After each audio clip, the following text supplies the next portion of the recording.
Welcome to Books to Last. It's so good to be back. This episode, I'm joined by Teagan from the Bookstorian podcast as she shares the 5 books she would be cast away with. All books discussed in this episode are listed in the podcast description, so please go and check that out as this episode may contain spoilers.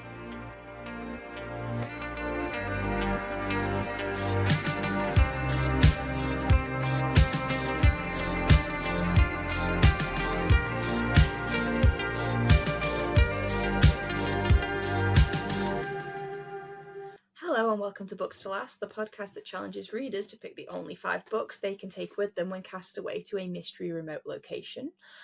As ever, I'm joined by a book-loving guest this episode, and I am this time joined by Teagan. Teagan, thank you so much for being with me today. Welcome to the podcast. You are very welcome, and hopefully the listeners will have a delight of listening to my Australian accent and your English accent. Yeah, and it is a delight as that. Thank you so much for joining me. I know we are literally on opposite ends of the day. I think we're actually operating in different days altogether on the calendar at the moment. But I really, really appreciate it. For the benefit of any listeners who may not be familiar with you, what do you do? Tell us a bit about you and books. So I'm actually a teacher by trade, a drama teacher at that, and I have a passion for books and started a Bookstagram. Unlike a lot of people, my Bookstagram is pre-pandemic, so I've been on there for quite a while, plodding along, basically just sharing my love of reading and being able to talk to people about their love of reading. And then I also decided, that wasn't enough. The comment box, the post box just wasn't enough to talk about books. So I then started my own podcast called the Bookstorian podcast. And a lot of the time on there, I'm talking to other Bookstagrammers about their accounts. And I also talk to them about either a specific genre of read, a specific book, or sometimes it's a theme, or I call them roulette episodes, where I put a range of prompts into a little online generator and we just talk about books based on the prompts. My love of reading definitely comes from my mum. My mum loves to read as well and would take me to the local library. And I think I've just been instilled to do the same. And I have a little boy who's currently only 12 weeks old, but I'm hoping that I will also be able to instill that love of reading in him as well.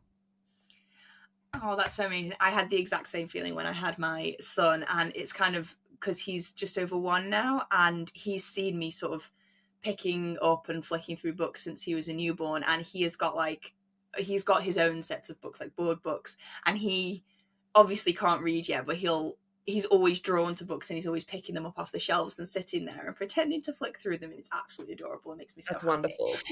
Yeah. So that's so amazing. I love the idea of a roulette episode as well. That sounds like so much fun. It's good. I've had a few instances though where I've had a few episodes though where a prompt has rolled up and I've gone, I know a book for it, but I can't remember what happened in that book, or this book's on my TBR, so I haven't actually read it yet. So sometimes they don't go as smoothly as I hope, and I feel like sometimes the whole episode I'm like, I haven't read this book, but this is what I think it's about.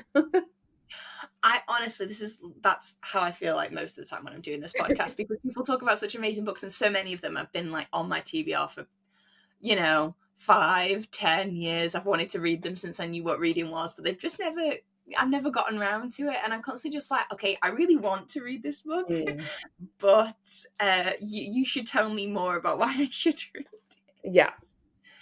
But yes, all great. It's always good to speak to someone who's not that there's anything wrong, of course, with starting a book account during the pandemic, but it's always interesting to meet people who've been in the community for, I don't know, years and years. Because, I did a blog many years ago when blogs were the thing,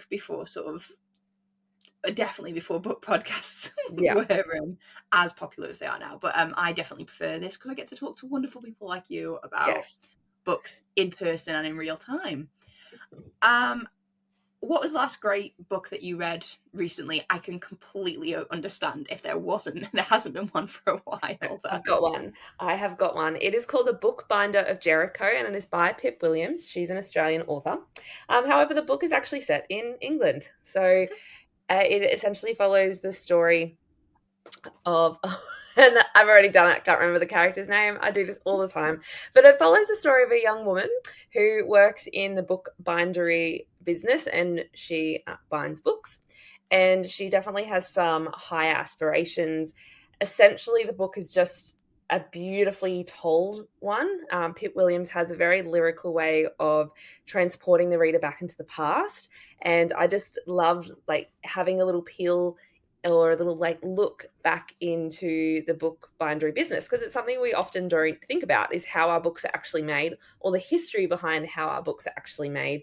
Very strong female characters, historical setting of on the precipice of World War One, and then follows through World War One, but it's not very war heavy. Probably shows more like the women's frontier, or on the front, like the home frontier, I suppose is the best way to put it, and how women had to step up when a lot of the young men were away. If you are a bit tired of war fiction, though, don't let that deter you, because it's not. Yeah, it's kind of like it exists in the world, but it's not so heavy about the war. Well, I'm really glad you said that, because immediately when someone says anything along the lines of set in World War One or World War Two, my brain is immediately like, I do not need any more of that. But I'm glad you mentioned that it wasn't very heavy onto it, because I mean, I can't speak for any international listeners or yourself, but the British education system in terms of like history is absolutely obsessed with World War One and World War Two. So it's one of those, it's a time period that I've heard so much about that I'm kind of happy to avoid it in every other area of media apart from that. But that sounds so interesting, because I find I've recently gotten really into, sort of book binding video. I don't really watch TikToks or anything, but I've recently been watching a lot of videos of people, making their own copies of their favorite books. And I've gotten really tempted by the idea of trying to do it myself, because it looks so incredibly difficult, but also really rewarding. So yeah, that sounds so interesting. Bookbinding is, I find it really interesting craft, because you're right, people don't often think about it. I think probably because it's one of those things that probably happens in a factory now, which is quite sad. Yeah. But that's one great recent read. Before we get into 5 books that you want to read over and over forever and ever, we mentioned before that you get to pick the place you get cast away to. Where would you like to be cast away to? So I would pick Tasmania in Australia. And Tassie is a little heart-shaped state in Australia that is right down the very south. It is beautiful. So you can travel it quite quickly. And every little corner is just so different. So if you love beach or the rainforest, or you like the mountains, there's just something there. So I couldn't get bored. Like, you could kind of travel to a different location. It is very cold. So as long as, there's plenty of warm clothes there, I'll be fine. And the produce in Tasmania is just phenomenal. The raspberries, especially, like the best I have ever tasted. And that would be great. So not only would I have these 5 books to accompany me, but I would also have amazing food there too. You've sold me on somewhere I need to visit now, because I love raspberries. Raspberries are one of my favorite fruit. They're amazing. That sounds like a great location, and you'll have it all to yourself. Yes. So I suppose, without further ado, what is the first book that you The first book, and now I love historical fiction. It's almost like a drinking game on my podcast, the amount of times I mention historical fiction. So a few of these books are going to be we'll heavily lean into that. But the first book I've got is The Pillars of the Earth by Ken Follett. So hopefully this is an English text that you are familiar with. But the main reason why I would take this one is it's very chunky, so I could read it many, many times. It goes for, and it uses every single last page, but it's 1,088 pages long. So that definitely would keep me entertained. But I also feel like it's probably one of the first more adult books I ever read, stepping away from like the Princess Diaries and like some of the other kinds of books that I used to read in high school. So I love the more adult themes that it definitely addresses. You also follow a range of different characters. So this is set, I cannot even remember the time period, but it's very early. I want to say like 600s, when the cathedral was being built. It's closely mirrored off the building of the Salisbury Cathedral. Oh. And yeah, and essentially just follows each of these characters. They're from different classes, different demographics, and how they all contribute or don't contribute to the cathedral being built. And I think every time I read it, I just get something more out of it. It's certainly not one that I read every year. I think I'm kind of due for a reread of it. But you take away something else. And it's one of those books that as soon as something goes well for the characters, something goes bad for the characters. So it's, one step forward, two steps back the whole time. But it's a great read. And there's quite a few in the sequels. And I think there's another sequel also in the works that's going to be released later this year. But yeah, The Pillars of the Earth by Ken Follett would be one of my books I would take. Amazing. That sounds so interesting because, I mean, I'm in the other part of my life, I'm a bit of a building nerd. I really love anything that's sort of even remotely linked to architecture or that sort of thing. And I like the idea of it being centered around the building of the Salisbury Cathedral. That's really, really cool. Yeah, they call it I think it's called the Kingsbridge Cathedral, but when Ken Follett, when he was doing his research, he was looking at how the Salisbury Cathedral was made and kind of let that inspire his story. Yeah. Oh, that's amazing. And Pillars of the Earth is a very sort of fantastical title as well, which I think is quite good. I think Ken Follett is a name that I remember. It's not an author I've read, but it's a name that I definitely recognise from bookstores, I feel like. He'd be a very prolific English writer, I would say. So yeah, I'd be shocked if you had never heard of him before. Yeah, he definitely has the feel of the many authors that I see constantly in bookstores in the UK, but because they have so many books in their bookstores, I'm almost scared from ever picking one of them up because and they're so chunky, like they would take up like a whole shelf in a bookstore on their own. Like you couldn't have more than like one copy of it. Yeah, exactly. Ken Follett basically gives me the sort of Hilary Mantel, Philippa Gregory vibes of, I've definitely seen a lot of books with that name on it. I mean, a great chunky historical fiction is always a good way to start. And I think whenever you have north of 1,000 pages, you're definitely going to start getting a lot out of it with rereads in seclusion. So yeah, that's a really great book to start off with. I mean, you said it was one of a series. Is it like your favorite in the series? Is it because it's the first one? Yeah, I think I just love the original characters. So the sequel, they actually, Ken Follett released a prequel. I want to say a few years ago that was called The Evening and the Morning. That was really about the Normans. So people coming over from Normandy and then like Viking invasion. So it was set even further back. And then there's definitely another sequel. It is on World Without End and A Column of Fire. And then I think there's a fourth book coming out this year as well. And they're all big chunky books. But yeah, I think the original is my favorite. But it's good in the sequels because the sequels are about the descendants of the people mentioned in the Pillars of the Earth, or for the Evening and the Morning,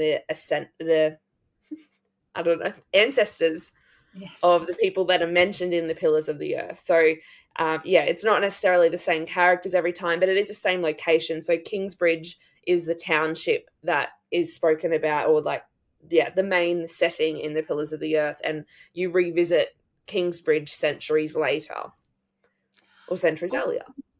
Oh, that's very. Sounds like he probably really knows his stuff history-wise. Yeah, or can embellish. Yeah, well, I mean, what is history if not? Yes. The facts massively embellished. Okay, really strong book out of the gate. You've said, obviously, historical fiction's a favourite genre of yours. Are you moving around genres in your list? I am, yeah. Definitely. I've got another historical fiction, but I'll come back. I'll circle back. We can divert to something different. Hey, it's your list. If you want it to be all historical fiction, which I do actually think we have had lists which have been entirely historical fiction. Excellent. But it's completely your list, whatever you want to take. So what is the second book you'll be taking with you? My next one is a very popular one on Bookstagram, and rightly so, in my opinion. It is The Unhoneymooners by Christina Lauren. So I would say that I'm a mood reader, and I do try and read across a range of genres. So while historical fiction is definitely probably like my number one genre, I do love romance. I love a good memoir, a nonfiction, even a speculative fiction as well, literary fiction. Enjoy those genres as well. So yeah, The Unhoneymooners would definitely fall into romance. It's a great palate cleanser, especially between some heavier fiction reads. Um, this one is a good classic enemies to lovers. And if you haven't heard of it before, essentially what happens is Olive, I'll take the name from the blurb this time, um, her identical twin sister Amy gets married. And the best man at the wedding, his name is Ethan. And essentially sworn enemies, of course. And what happens is at the wedding reception, all the guests, I'm not telling you anything that's going to be a spoiler, it is all on the blurb, but the guests all get food poisoning except for Olive and Ethan, who I think it's prawns or something. They don't eat the particular cuisine due to allergies or whatnot. I mean, So 'cause of course, they end they're enemies to lovers, but they have to have these things in common. Yes, exactly, exactly. And they end up going on the bride and groom's honeymoon together to Hawaii. And of course, that means they have to stay in the same room as well. So, yeah, it's great location, classic, as I said, enemies to lovers as well. It's funny. I love the premise of the book. And I've lent this out to so many people that have asked me for a romance book or just something fun to read. So if for any reason I met someone on my castaway island of Tasmania, I would probably loan them this book too. That's so very generous of you. I clearly have trust issues because I will not give anyone. Oh, I have a library system. I have little cards with people's names on them, and I write what people have. That's the only way I will do it. So I know who's got what book, and I will chase them up if they don't give it back to me.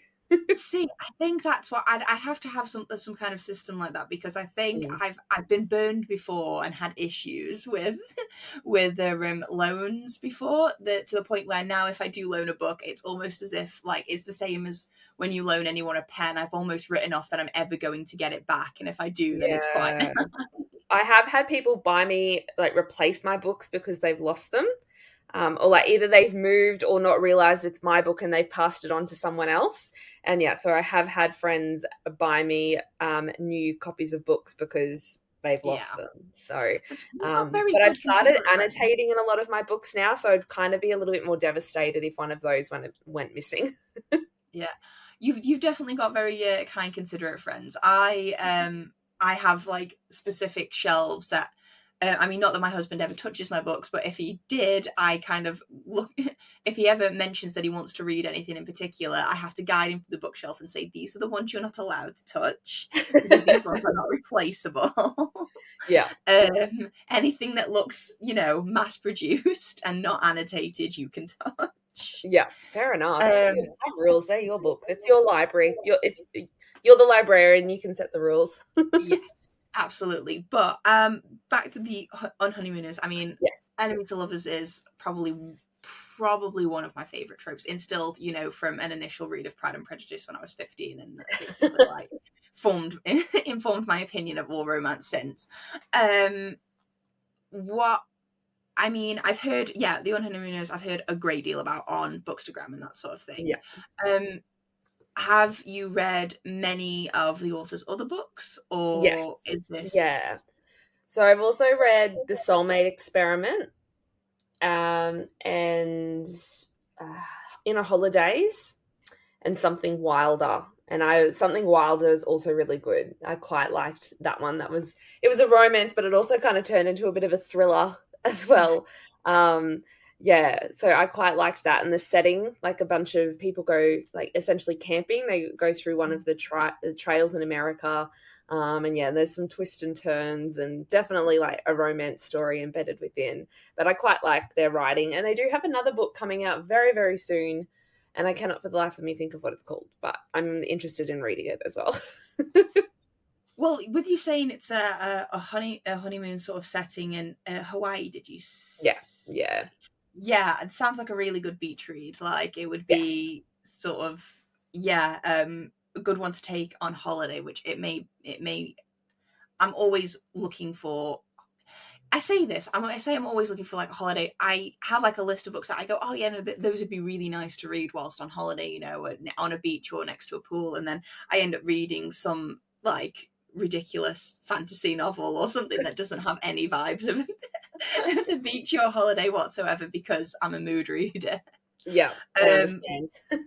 And But sometimes you reserve a holiday read is like a longer read that you've been waiting to read for a while, and you finally have the headspace to open it up and spend time in it. Yeah, I trying to do themed like TBRs is a complete waste of time because as soon as I write one, it's almost guaranteeing I'm not going to read any book on that list anytime. But you'll have plenty of places in Tasmania to read The Honeymooners in amazing settings. So, I mean, a great one to add to the list once you've finished wading through Pills of the Earth in terms of glorious historical detail. What is the third book that you'll be taking with you? Okay, let's sidestep again. Different genres. This one I would classify as a speculative fiction. Brought them with you. Yes, I'd like a show and tell. It also is reminding me I need to take a photo of them to send them to you as well. If I leave them out, I'll make sure it happens tomorrow because the sun has now gone down. So this is a speculative fiction one. Yes, you could say it's fantasy, but I don't actually really love fantasy, so I prefer the term speculative fiction. Another very popular one on Bookstagram, and I'm going to echo and say rightly so. It's called The Midnight Library by Matt Haig. I would highly recommend, though, if you are a reader who is triggered by certain topics, to actually definitely make sure you have a look at the trigger warnings for this one. I will plug the story graph. No way sponsored by them, but I really like the story graph because it has content warnings listed there. There's so many other perks. I think it's way better than Goodreads personally. But yeah, that's getting off topic. So essentially, what the Midnight Library is about is a female, Nora. Her name is Nora. It's about Nora, and she decides that she no longer wants to live. However, what ends up happening to her is that she ends up going to a library. It's kind of like an afterlife library. And basically she can open up any book and see how her life would have been different. So you get to go on that journey with her through all these different lives that she could have lived. And it was a very reflective read. So as a reader, it made me think about all the decisions in my life that I've made. So if I'd made the decision to do this instead of that, would I be different? Or would I be in a different place right now? And would it be better or would it be worse? So if you something that's highly reflective and something that's also beautifully written, like there is a chunk of quotes in here that I love. Like my copy is annotated and highlighted, and I just cannot speak more highly enough of this book. I think it's so beautifully done, and it definitely opened my eyes to the author, Matt Haig, and I've read another one of his books, but I certainly want to read more as well. Yeah, I feel like I've heard that it's had that effect on a lot of people. I know a lot of people who actually aren't great readers of fiction at all, but for some reason the Midnight Library sort of spoke to them, and then they've read it, and it was a really huge and monumental read for them. Matt Haig is one of those authors where I think I had a possibly very unfair perception of the kind of books that he wrote. And because of that, I kind of avoided them because I think I've said it on the podcast before. I had this impression of Matt Haig that he was kind of like, he wrote sad books, and I'm not very good with sad books.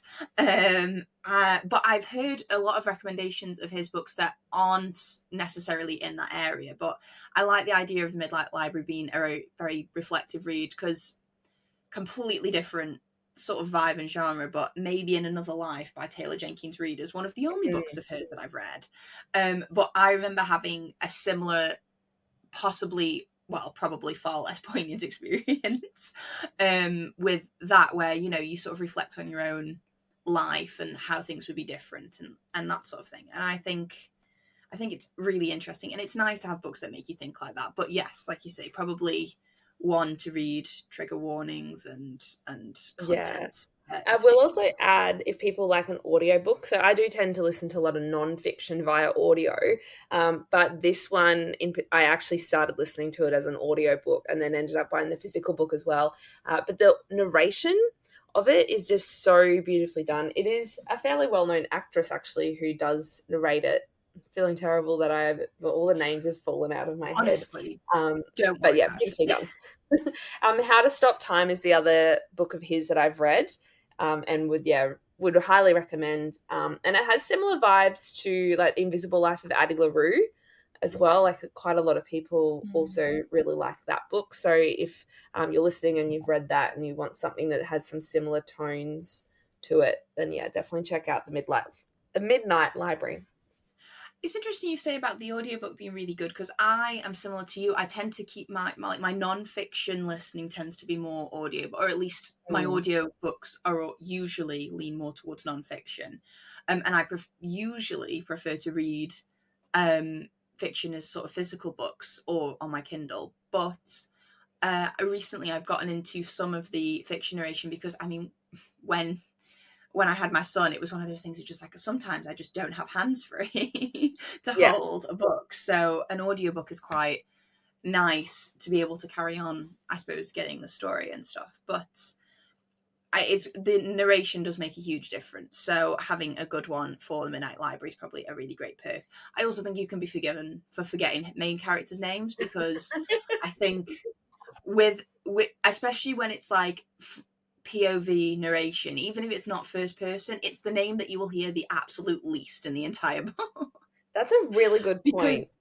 It's from their perspective. So I usually often forget, especially because a lot of books that I read, it seems like the author's intention is like a self-insert narrator as well, where it's not necessarily, there is defining characteristics of the character, but because it's from their perspective, you're almost supposed to forget about.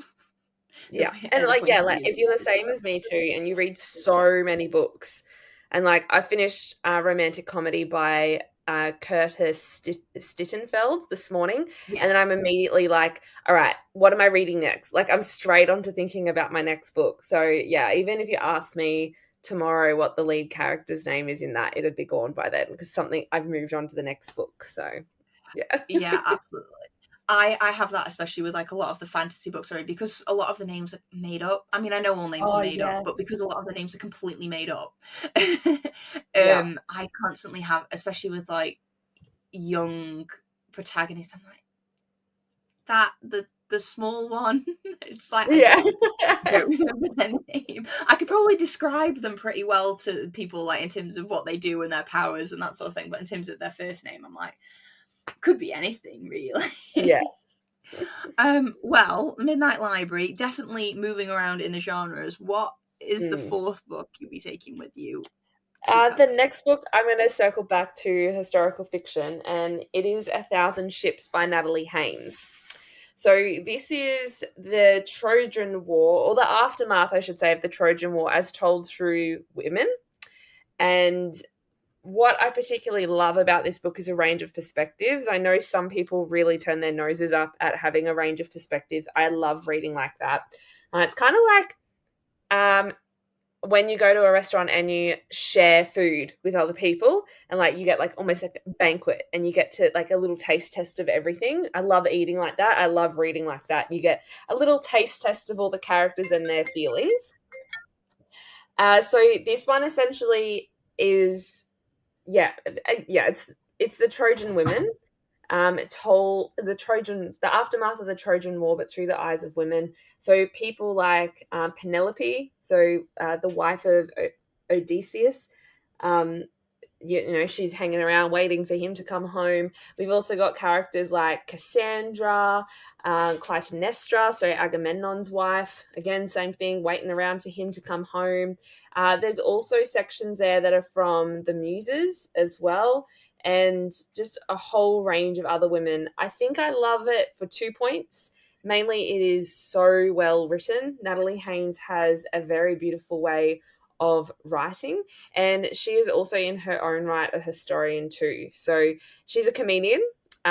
Standing Up for the Classics would be a great podcast if people really do enjoy ancient history, but also like it being told in a funny way. So yeah, she's very good at what she does, and she would definitely be an auto-buy author for me. But this would be the book I would have to take with me on, if I was castaway. This would be my pick. Yeah, so I actually gifted this to someone recently Oh, because I knew great. that they would love. I knew they would love the whole thing because Natalie Haynes, I think I came across her when she was a guest on a podcast, and if I had to tell you which podcast it was, because I listen to a lot of podcasts, I think it was the Guilty Feminist podcast. Okay. Yep. Because that's a comedy podcast and it's a feminist podcast, and she is a comedian who has a feminist angle to a lot of her work. And I was introduced to her through that, and I recently listened to Natalie Haynes Stands Up for the Classics through Audible as well, which is a fantastic listen that everyone should listen to. It's sort of a series of short stand-up pieces, each focused on a woman from classical history, and they're all really, she's very funny. So yeah, and that definitely translates to sort of her writing. I will also plug as well, because I've you can listen to them all on Spotify too, if anyone has Spotify. I think most of them, I don't think they all, I reckon Audible definitely has some exclusives, but there are quite a few of them also on Spotify too. Yeah, I have no idea why I got them through Audible, because I probably could have got them through available, Spotify why not? But it's one of those, it's one of those, I happened to find it through Audible, and I think it might have been on their like sale maybe, so I might have bought it because of that, I don't know. But either way, Natalie Haynes is really fantastic if you're into your sort of mythology, classical civilization, history, but also actually having women's stories be told in a non-problematic, slightly more balanced, nuanced way. Because she, as she talks about in sort of Stands Up to the Classic, as obviously, and as you all know, a lot of history, especially that period of history or the stories around that time, and mythology is written by men and written with the perspectives of men from the time. So it's all interesting, but I really like that angle on mythology, because as much as I really love a lot of the mythology I've read, I'm aware of the fact that like the reason why women are mostly the bad guys in it is because it's based on what men have written about them. A Thousand Ships by Natalie Haynes is, I mean, historical fiction, but also I don't know, I think mythology is really great meeting between sort of history and fantasy, because obviously you get the slightly more almost magical elements to a lot of it. And I think I'm way more open to fantasy when it's mythology. Like there's something about it, I'm just way more invested in it, way more engrossed in it. And I'm first and foremost a drama teacher, but I'm also a history trained teacher, and especially ancient history, like love ancient history. This is like a great way to access ancient history as a read. And I love that, because I feel like we should learn more ancient history at school, or at least as a basic level. Because I mean, over here, the focus is very much sort of on more modern history, and I don't know, I just think it's just not as fun. My favorite times at school were learning the very ancient history, and doing sort of models of pyramids and learning about like mythology and that sort of thing. That's my favorite time for history, definitely. So yeah, I agree. Okay, well, we are on your fifth and final book. What is the last book you'll be taking with you? This is the one I don't have for show and tell. It's currently, I don't know who has it. I need to actually check my list, because it has been a while since I have seen it. But it is called The Happiest Man on Earth by Eddie Jaku. Eddie was nearing his 100th birthday. He is a survivor of the Holocaust. And up until his death, he was actually living in Sydney in Australia. And this is a very short, petite, small book, but it is so filled with hope. So it talks about how he got out of Germany, how he escaped the Nazis, how he lost an astronomical amount of people in his life, and how he recovered and recovered afterwards. The book just has a huge message of hope just instilled in everything. Like, no matter what he's been through, he was just filled with hope that he would be okay. And he has a great sentiment in the book as well that says, happiness is the only thing that is doubled once shared.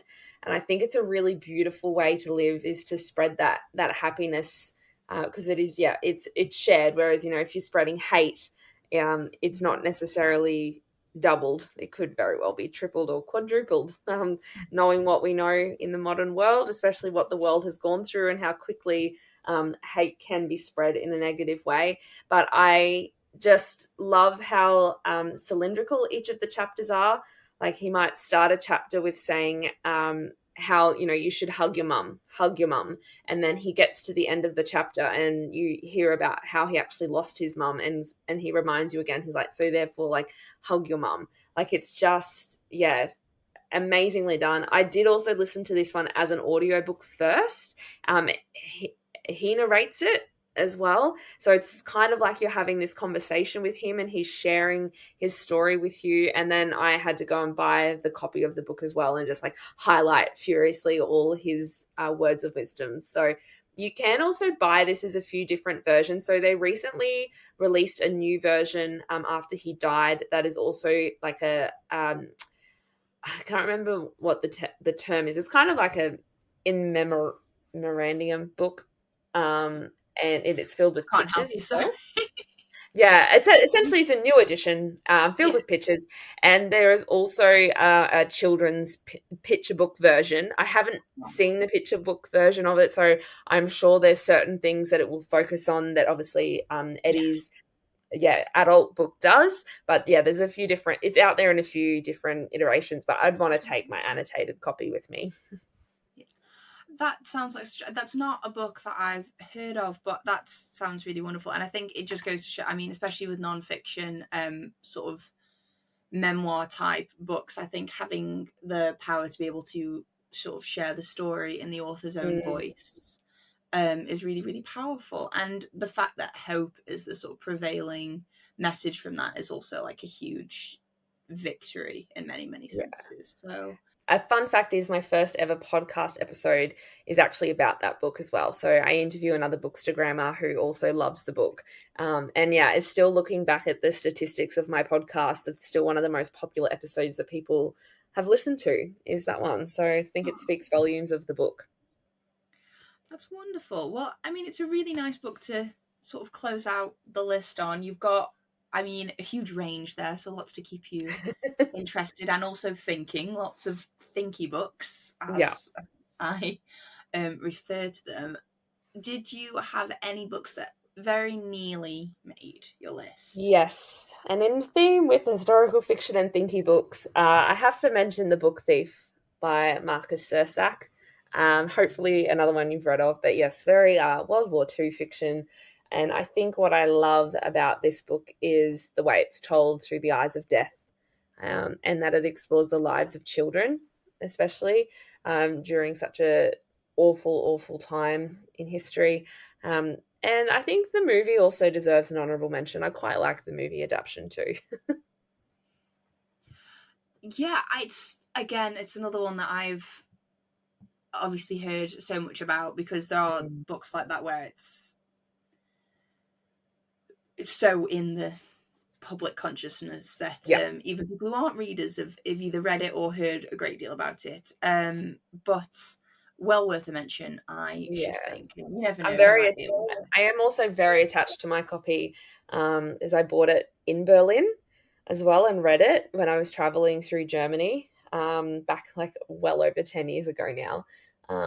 So it kind of has a special place in my heart too. It's great when you travel and you can buy books that are about the places that you travel to as well. So I always try to do that when I'm traveling. I try to buy a book that's either written by an author from that place or set in that place. I recently went to Texas to see some friends of ours for Thanksgiving, and I bought a copy of Lonesome Dove while I was over there because I'd wanted to buy a copy anyway, and I was like, I absolutely need to get a copy of Lonesome Dove whilst I'm in Texas. So I didn't get a chance to read it because it's an enormous book, but but you have it now, and that's the main thing. I have it now, and it's from there, so it's fine. Yeah. So, I mean, a very short list of honourable mentions, which means that did you have a very hard time coming up with the list? I actually didn't. I sat down one day and just was like, okay, if I had to pack up my library really quickly, what would be the 5 books that I would make sure I grabbed? And I also think it was important to try and have a spread of reads. So I probably very easily could have had 5 historical fiction. Then I was like, well, you know what? If I was actually stuck on that desert island, or these are the only 5 books that I took, it wouldn't suit my every mood, because sometimes I'm in the mood for reading a romance, or I'm in the mood for reading something reflective, or I want a big chunky book that's going to last a while. So yeah, I think I was conscious of having a spread as well. Yeah, it's always nice to hear that it wasn't the most painful thing as well, because I sometimes get some reports back that it was painfully difficult, but yes, I like that method of doing it. If I had to quickly grab 5 books, I just didn't think about it for too long. I just opened a notes on my phone one day, I think, while I was feeding, and I was like, right, okay, well, what are the 5 that come to mind? Yeah, cool, let's run with that. But you could interview me again next year, and I'd probably have maybe I'd have some the same, but who knows, I'd probably have some different ones in there too. Yeah. I sometimes find first instincts are often the right ones, I think, a lot of the time. But I do think that's the case. I think a lot of people I've spoken to since they recorded their episodes, things change over time. And while some of the books would stay the same, they do think they'd probably move around 2 or 3.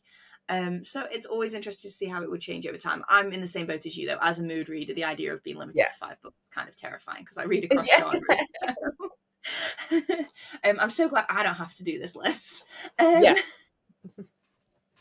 Well, that is a few great recommendations from you. If people wanted to hear more recommendations from you, whereabouts could they find you to get them? So I guess the best medium, if you are into podcasts, would be definitely follow or subscribe to my podcast. It is the Bookstorian podcast, as I mentioned at the start of the show. So it is on Spotify, iTunes, and Google Podcasts. And sometimes, through the RSS feed, it can pop up in other places. But they would be the 3 that I'm commonly seen on. My Bookstagram handle for the podcast is just at the Bookstorian podcast. It is a little bit inactive at the moment because I am on a hiatus, don't have as much time to record, or trying to figure it out with having a fairly new baby in the house. But the most my socials that is probably more up to date, where I frequently post reviews, is at Bookstorian_. If you want to come and follow me and see what I read, that would be the best place to do it. Amazing. And I recommend all listeners go and do that. And if listeners wanted to follow this podcast on social media, we're at Books to Last Pod on Instagram and also Twitter, although I don't really use Twitter anymore. It does still get the updates for the podcast, though, so if that's the best place to get updates, then feel free to head over to Twitter. But yes, subscribe and follow the podcast wherever you're listening to it now, or also on Apple, Spotify, and now on YouTube as well. So yes, Teagan, thank you so much for joining me. I've had so much fun, such an interesting discussion, and listeners, thank you so much for listening, and until next time, bye for now.